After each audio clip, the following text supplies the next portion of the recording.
Hi guys, I wanted to do a quick video about getting your brooder set up for when you have chicks.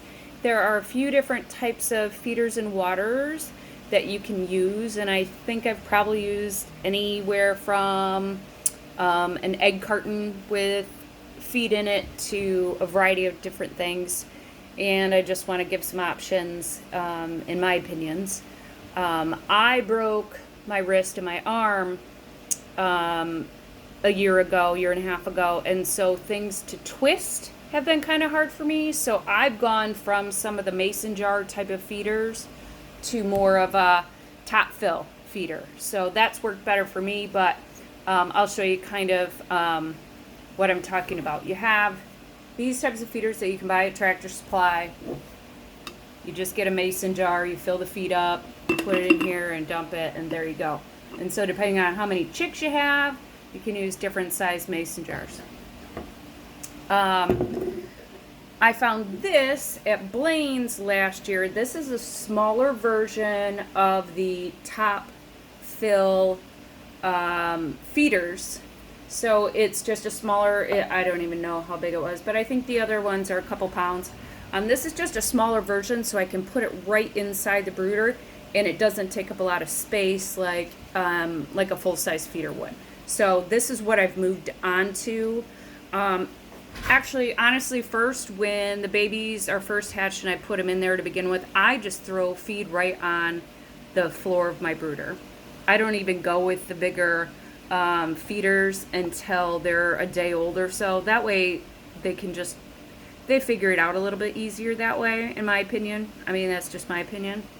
For waters, there's very similar ones. There's a water like this that just screws onto a mason jar. For chicken, there are quail size ones, since you know that we have quail. So these work very well as well. I will do these waters at least for a couple days, and then I've switched to training them on the nipple. This top fill, easy. There's latches that you can build right into your brooder, so you just slide it in and out. I just bring a pitcher, open it up, dump the water in it.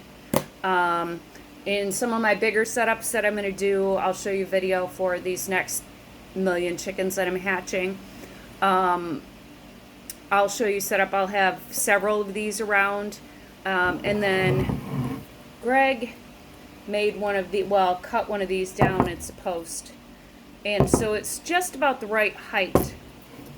So it just sits right on there. Doesn't need to be in any kind of holder. And this is for my bigger setups. It's genius. So love these a lot. It's similar to like a bucket with the chicken nipples, but we first bought these to go with our quail setup. So now we have a much larger setup for the quail. So now I'm using it for the baby chickens and for the baby quail, and it works amazingly. So yeah, that's waters in the feeders.